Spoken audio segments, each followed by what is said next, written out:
Welcome back to Sahajun YouTube channel. So this is my review regarding Alan Wake 2, which has been launched at this point and it is available on Epic Games Store and it is Epic Games Store exclusive. We don't know whether it will come to Steam or not.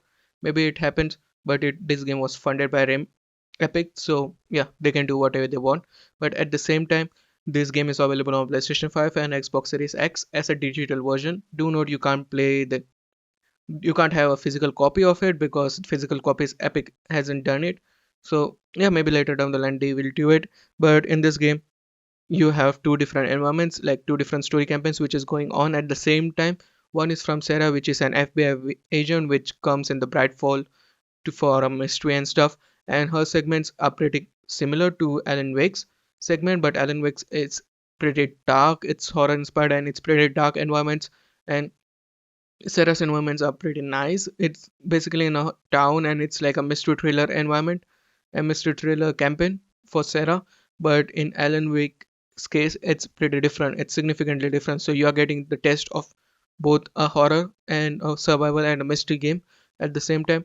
And Sarah is an FBI agent, and her segments it's pretty nice. And within a click of a button, you can not switch, but you can go into a safe house. Like it's not a safe house, it's in her mind. Like within a click of a button you can go there, and there you can basically put on clues on a board, and then it's like your safe house.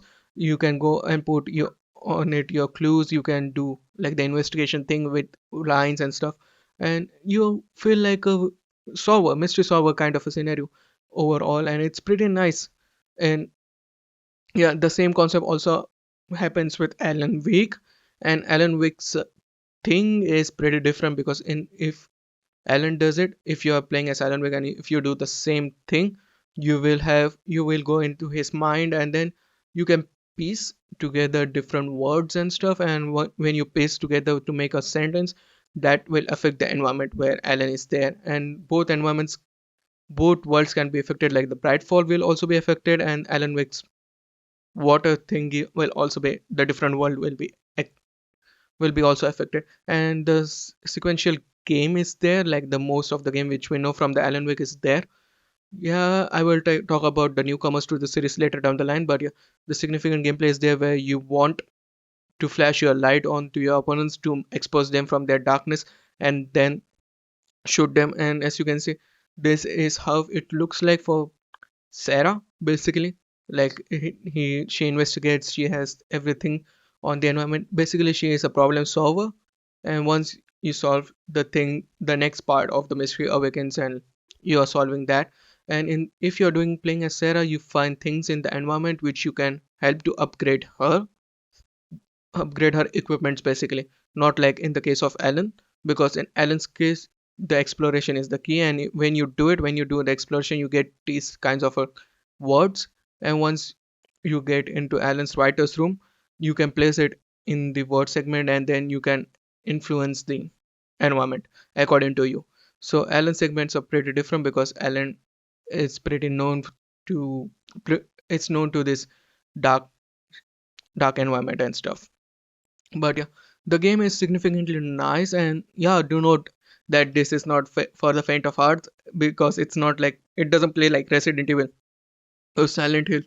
This game just keeps you on your toes with scary noises coming all of a sudden and stuff like that, and the enemy behaviors are also pretty different. Like once you know the pattern, like if you in most of the horror games, once you know the pattern of the game, pattern of the enemies, it's done. But in Alan Wake's case, it's pretty significant, it's pretty different, because enemy behavior changes. Like if an enemy is dashing towards you, you will feel like you should shoot it or you should flash your flashlight, but that's not how it goes. Like sometimes they just do a random thing. So yeah, there's is a risk to reward mechanics also. And yeah, it's pretty different. It's pretty challenging at times, even on easy difficulties. And also to keep that this in mind, even if it's challenging, it's a survival horror game, so the resources are pretty scarce. And also, Remedy is doing its own thing with their real world kind of clips and stuff in game. So yeah, they are doing that, and it's pretty wacky at the same time. But it's Remedy's flair from quantum break control and thing. And also, one thing is for sure. Alan Wake, it's pretty significant upgrade compared to Alan Wake. Yeah, Alan Wake 2 is a pretty significant upgrade because this is a pretty different game at this point, and yeah, even at 1080p, 30 frames per second or 60 frames per second, 1080p also this looks pretty nice. It's similar to Control, but at the same time you need a beefy system to run this game because of the system requirements. But even at a low end build, you can literally run it, though there will be occasional frame drops. But yeah, you can play it on a pretty low end system as long as it supports the mesh shadow requirements which they state. And yeah, this game is pretty challenging at times. Like since the resources are scarce, you need to keep that in mind. Like if you want to shoot it after exposing the enemy, should you shoot it or not, or what should you do?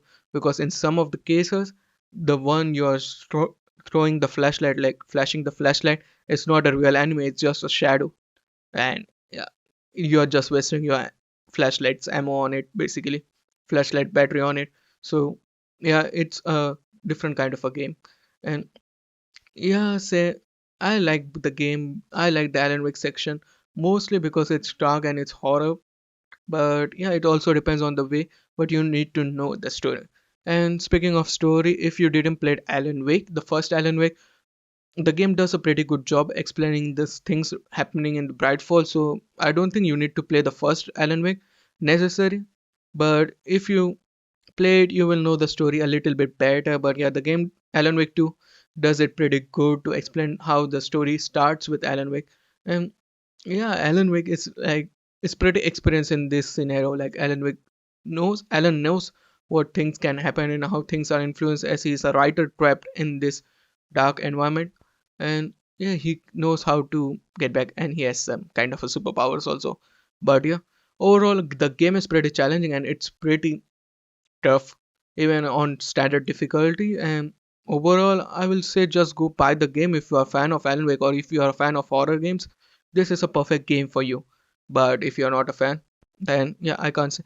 And also this game is pretty challenging at times, but and you can run it on a pretty low system. But yeah, that's it for me today. What do you think about this review? Sound of your thoughts in the comment section below. Like, share, and subscribe, and I will meet you in the next one. Peace.